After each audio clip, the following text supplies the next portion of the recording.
మీకు మాకు మనందరికీ ప్రీతమైన దర్శకరత్న డాక్టర్ దాసరి నారాయణరావు గారికి హృదయపూర్వకంగా వారికి నివాళులర్పించాం. మనందరం కూడా తెలుగు సినిమా ఇండస్ట్రీలో ఎప్పుడు ఎవరికి ఏ సమస్య వచ్చినా తన భుజం మీద వేసుకొని కార్మికుల గురించి కానీ, నటీనటులకు సంబంధించి కానీ, నిర్మాతలకు సంబంధించి కానీ ఎవరికి ఏ ప్రాబ్లం వచ్చినా నేను ఉన్నాను అని చెప్పి అందరినీ కూడా ఆదుకున్నటువంటి ఒక మంచి మనిషి ఇవాళ లేరు అని అనుకుంటే చాలా బాధగా ఉంది. ఒక పల్లెటూరులో పుట్టి కష్టపడి చదువుకొని తన కాళ్ళ మీద తను నిలబడి నాటక రంగం ద్వారా సినిమా రంగంలో ప్రవేశించి మొట్టమొదటి చిత్రమే దాదాపుగా 300 రోజులకు పైగా ఆడి అఖండ విజయాన్ని సాధించిన తాతామన్నుడు లాంటి చిత్రం తర్వాత ఆయన ఎన్ని చిత్రాలు తీశారో మీకు అందరికీ తెలుసు. దాదాపుగా 151 సినిమాలు తీసి ప్రపంచంలోనే ఇంతవరకు ఏ దర్శకుడు తీయనన్ని చిత్రాలు. It is a Guinness book of world record. అది ఆ రికార్డును ఛేదించడం అనేది కూడా రాబోయే రోజుల్లో ఎవరికి కూడా వీలవుతుందని కూడా నేను అనుకోను. ఎందుకంటే అప్పట్లో కుదిరింది, రోజుకి 2 షూటింగ్లు 3 షూటింగ్లు కూడా చేసేవారు అప్పుడు. కానీ వాళ్ళున్న పరిస్థితుల్లో సినిమా తర్వాత సినిమా చేయడమే కష్టమవుతుంది. మరి అలాంటిది 151 సినిమాలు నిర్మించి ఆయన దర్శకత్వం వహించి ఆయన కూడా ఒక నటుడుగా నటించి ఆయన బహుముఖ ప్రజ్ఞాశాలి. ఒక నటుడు మాత్రమే కాకుండా, దర్శకుడు మాత్రమే కాకుండా, స్క్రీన్ ప్లే రైటర్, అలాగే పాటల రచయిత, మరి డిస్ట్రిబ్యూటర్, అన్ని రకాలుగా పేపర్, అలాగే పేపర్గా పాత్రికేయుడిగా కూడా ఎంతో పేరు తెచ్చుకున్న మహనీయుడైన, అలాగే రాజకీయ రంగంలోకి వెళ్ళి ప్రజాసేవ చేయడంలో కూడా ఆయన ఎంతో గొప్ప కార్యక్రమాలు చేసి ఒక కేంద్ర మంత్రివర్యులుగా కూడా ఉండి మరి ఎంతో మందికి వాళ్ళ ఇండస్ట్రీలో ఎంతో మంది సాయంత్రం అయిన తర్వాత దీపం పెట్టుకునేటప్పుడు ఆ మహనీయుని తలుచుకోకుండా ఉండరు ఎవరు కూడా. ఎంతో మంది చిన్న చిన్న కళాకారులకి, చిన్న చిన్న టెక్నీషియన్లకి ఆయన ఎంకరేజ్ చేసి వాళ్ళకి ఎన్నో స్థానాలను కల్పించి వాళ్ళ పైకి తీసుకొచ్చిన మనిషి.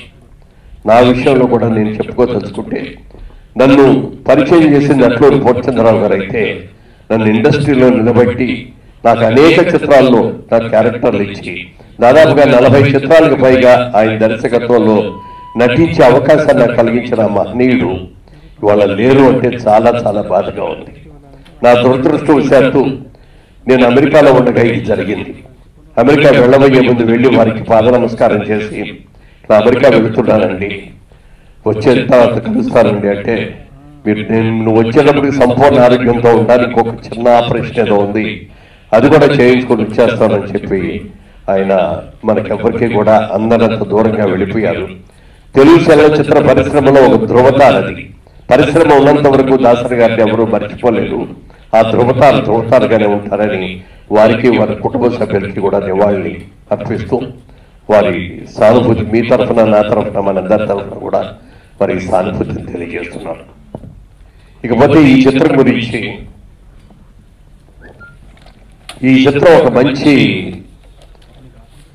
ఒక చక్కటి సబ్జెక్ట్ తీసుకొని ఒక పర్పస్ఫుల్ గా తీసిన సినిమా ఇది. మొట్టమొదటి డైరెక్టర్ గారి నా దగ్గరకు వచ్చి, ఏమండి మా సినిమాలో ఒక ముఖ్యమైన క్యారెక్టర్ ఉంటుందండి, మీరు వెయ్యాలండి ఏంటంటే అవుట్లైన్ చెప్పండి సార్ అన్నాను. ఆయన అవుట్లైన్ చెప్పగానే నాకు చాలా నచ్చింది. ఎందుకంటే ఇవాళ రోజున యువతరానికి కావలసిన సమస్యలన్నీ దాంట్లో ఉన్నాయి. ఇదివరకటి రోజుల్లో పెళ్లి అంటే పెద్దలందరూ కలిసి ఉండి దగ్గరుండి మరి చదువు సంస్కారం ఉన్న పిల్లల్ని, మంచి ఉన్న పిల్లల్ని, కుటుంబంలో ఏ విధమైనటువంటి అరాచకాలు లేనటువంటి కుటుంబాల్ని, ఆరోగ్యవంతులైన కుటుంబాన్ని చూసి పెద్దలందరూ నిశ్చయం చేసేవారు. కానీ వాళ్ళ రోజులు వచ్చిన తర్వాత ఇవాళ సిస్టమే మారిపోయింది. ఎవరిష్టం వచ్చినట్టుగా వాళ్ళు ప్రేమలు పెళ్లిళ్ళు అని చేసుకుంటున్నారు. పెళ్లి చేసుకొని ఇప్పుడు సక్రమంగా కాపురం చేస్తున్నారంటే సంవత్సరం వినకుండానే మళ్ళీ విడాకులు అంటూ, ఇదివరకు విదేశాల్లో వినేవాళ్ళు ఈ విడాకులు ఇవన్నీ మన దేశంలో ఉండేవి కాదు. మరి అలాంటిది ఇలాంటి పరిస్థితులు వచ్చిన ఈ సందర్భంలో యువతరానికి ఒక మంచి, మరి ఒక దాన్ని ఏమంటారు, ఒక సందేశం, ఒక మంచి సందేశం ఉంటారని ఈ చిత్రం ద్వారా తీసుకున్నారు. మరి అందరూ కూడా టెక్నీషియన్స్ అందరూ మంచి మంచి వాళ్ళు ఉన్నారు. మరి కొత్తగా హీరో హీరోయిన్ గా వచ్చినటువంటి వెంకీ లాస్య వాళ్ళిద్దరికీ కూడా మొదటి సినిమా అయినా కూడా ఎక్కడ కూడా మొదటి సినిమాలో యాక్ట్ చేస్తున్నారనే ఫీలింగ్ లేకుండా చాలా చక్కగా చేశారు. మంచి పర్సనాలిటీస్ ఇద్దరు కూడా చాలా బాగున్నారు. అలాగే సుమన్ గారు ఉన్నారు, రాజీవ్ కనకాల్ గారు, రఘుబాబు గారు, ఛత్రపతి శేఖర్, వైవ, హర్ష, రాగిణి, మధుమణి, ప్రీతి నిగం, కళ్ళు కృష్ణారావు గారు, సురభి, కీర్తి, మాధవి, సాహితి వీళ్ళందరూ కూడా నటినట్లందరూ కూడా ఉన్నారు. కేవలం హీరో హీరోయిన్లు కొత్త వాళ్ళైనా మరి పక్కనున్న ఆర్టిస్టులందరినీ కూడా కొంచెం ప్రామినెంట్ ఆర్టిస్టులందరూ కూడా పెట్టుకుని చేశారు. దీపక్ కృష్ణన్ గారు ఈ చిత్రానికి నిర్మాత. మరి సాంకేతిక వర్గం చూసుకుంటే చంద్రబోస్ గారు మీ అందరికి కూడా చూసే ఉంటారు. చాలా అద్భుతమైనటువంటి న్యాచురల్ లొకేషన్స్ లో బాగా తీశారు. 3 పాటలు కూడా చాలా బాగున్నాయి. ట్యూన్స్ కూడా బాగా క్యాచీగా ఉన్నాయి. హీరో హీరోయిన్ కూడా ముచ్చటగా ఉన్నారు ఇద్దరు కూడా జీవితంలో. ఈ సినిమా డెఫినెట్ గా సక్సెస్ అవ్వాలని అందరి నిర్మాత గారికి, అలాగే డైరెక్టర్ గారికి, హీరో హీరోయిన్స్ కి అందరికీ నా హృదయపూర్వక కృతజ్ఞతలు. అఖండమైన విజయం సాధించాలని మనస్ఫూర్తిగా కోరుకుంటున్నాను. ఒక మంచి సబ్జెక్టు, ఒక పర్పస్ఫుల్ సబ్జెక్ట్ కాబట్టి ఈ సినిమా 100కి 100 కూడా విజయవంతం అవ్వాలని, ఇందులో నటించిన హీరో హీరోయిన్లకు కూడా మంచి భవిష్యత్తు ఉండాలని, రాధాకృష్ణ గారు రాబోయే రోజుల్లో ఇంకా మంచి సినిమాలు తీయాలని మనస్ఫూర్తిగా కోరుకుంటూ, రాధాకృష్ణ గారికి ఇది ఫస్ట్ డెబ్యూ మూవీ. ఆయన మరిన్ని సినిమాలు చేయాలని కోరుకుంటున్నాను. ఈ సినిమాతో మంచి పేరు రావాలి. అలాగే డిఓపి శ్రవణ్ కుమార్కి, ఇందులో వర్క్ చేసిన అందరికీ మంచి పేరు రావాలని కోరుకుంటున్నాను. Thank you. ఆయనతో స్క్రీన్ షేర్ చేసుకోవడం చాలా ఆనందంగా ఉంది. ఆయన చెప్పాను నేను 2002లో రాఘవేంద్ర సినిమా వచ్చినప్పుడు ఎలా ఉన్నారో ఇప్పుడు అలాగే ఉన్నారు. నేను షూట్లో కూడా చెప్పాను ఆయనకి, సార్ మీరే సార్ మాకు ఇన్స్పిరేషన్.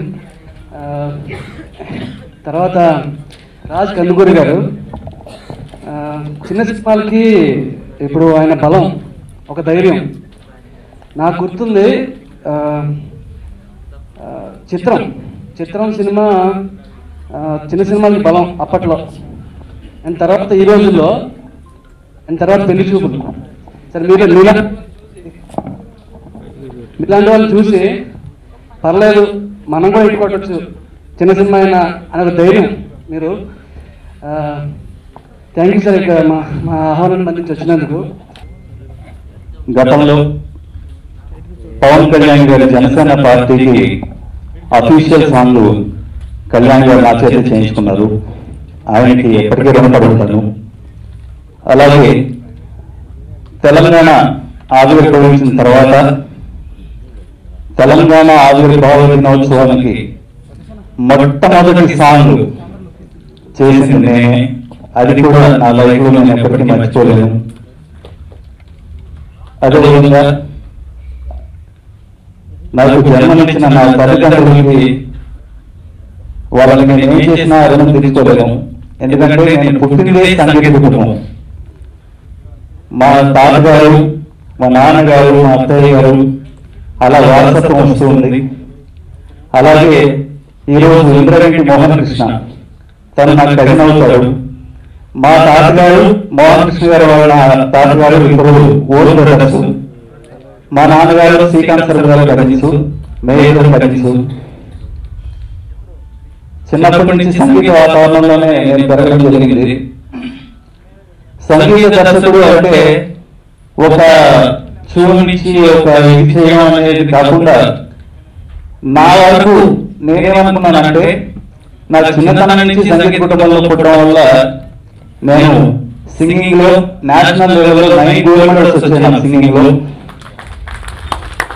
అలాగే వేటూరు గారి దగ్గర లిరిక్స్ మీద ఆయనతో నేను చాలా ప్రయాణం చేశాను. అది నిజంగా నా జన్మలకి నేను మర్చిపోలేని గొప్ప అదృష్టం. అది ఆ సాక్షాత్ కుంభాల సరస్వతి ఆయనతో నేను ప్రయాణం చేయడం వల్లే నా పాటలు ఎలాంటి సాహిత్యం రాయించుకోవాలి, ఏ రకమైనటువంటి సాహిత్యాన్ని ఎన్నుకోవాలి అనేటటువంటి కించిత్ జ్ఞానాన్ని నాకు ఆయన ఆశీర్వాదం ద్వారా నాకు ప్రసాదించారు. నిలబడుకోవడానికి నా గాడ్ ఫాదర్, నాకు అన్ని రకాలుగా విధంగా ఉండి నన్ను ముందుకు నడిపించే వ్యక్తి ఈ రోజుకి కూడా ఆయనకి 3 కొడుకులు, నన్ను 4వ కొడుకుగా స్వీకరించి నా జీవితాన్ని ప్రతి అడుగులోనే ఆయన హస్తం ఉంది.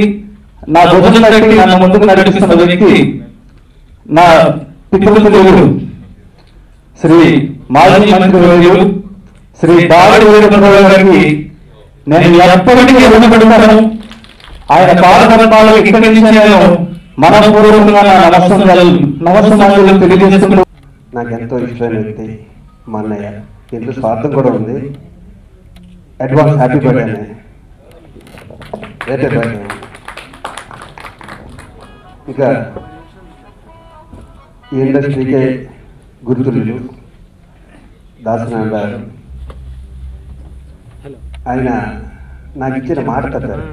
అదేంటంటే సిల్వర్ జూబ్లీ ఇయర్ కదా శివాజీ, 2 వారాల్లో నేను ఆఫీస్కి వస్తాను, మనం పనులు స్టార్ట్ చేద్దాం. మధ్యలో భీమవరం మౌళ్ళం గుడికి వెళ్ళాలి, నువ్వు రెడీగా ఉంది, ఏ క్షణాన్న ఫోన్ చేస్తాను, మన డైరెక్షన్ డిపార్ట్మెంట్ నువ్వు నేను కలిసి అందరూ వెళ్ళి 2 డేస్ అక్కడ వచ్చేద్దాం అన్నారు. సార్ ఇంకా రోజు వచ్చి మిమ్మల్ని మేము డిస్టర్బ్ చేయండి, ఎందుకంటే లాస్ట్ 3 months నుంచి ఆయనతోనే జర్నీ చేస్తున్నాను. హాస్పిటల్లో దగ్గర నుంచి ఇంటికి కానీ రోజు నేను కానీ నరేష్ గారు కానీ మా టీం అందరూ. ఇంకా మీరు ఫోన్ చేస్తేనే నేను వస్తానని అన్న. ఆఖరిసారి రేపు బర్త్డే అన్నది ఈరోజు ఫోన్ చేసి శివాజీ మార్నింగ్ వచ్చేస్తున్నావు కదా అన్నారు. అని 2 weeksలో వస్తాను ఆఫీస్కున్నారు. అదే లాస్ట్ ఆయనతో నాతో మాట్లాడమాట. ఇంకంతకన్నా గొప్ప వ్యక్తి ఇండస్ట్రీలో ఉంటారని నేను అనుకోను. ఎందుకంటే ఒక 150 సినిమాలు 152 సినిమాలు ఎవరన్నా డైరెక్ట్ చేయొచ్చు, కొన్ని 100 సినిమాలు యాక్ట్ చేయొచ్చు, పాటలు రాయొచ్చు, ఏమైనా చేయొచ్చు. కానీ ఒక సమస్య అన్నది ఇండస్ట్రీకి వస్తే పరిష్కరించే వ్యక్తి ఏకైక వ్యక్తి ఆయన, ఇంకెవరు లేరు ఇండస్ట్రీలో. ఈరోజు ఇండస్ట్రీ అంతా ఏమైపోయిందంటే ఎవరికి ఏ ప్రాబ్లం వచ్చినా వాళ్ళే పరిష్కరించుకోవాలి తప్పితే అలాంటి కింగ్ ఇండస్ట్రీలో లేడు. ఆయన మా అన్నయ్య మురళీమోహన్ గారు చేసిన ఆనిముత్యాలు ఎన్నో ఉన్నాయి. ఎంత అదృష్టవంతులు, ఎన్ని సినిమాలో వాళ్ళ కాంబినేషన్లో వచ్చినాయి.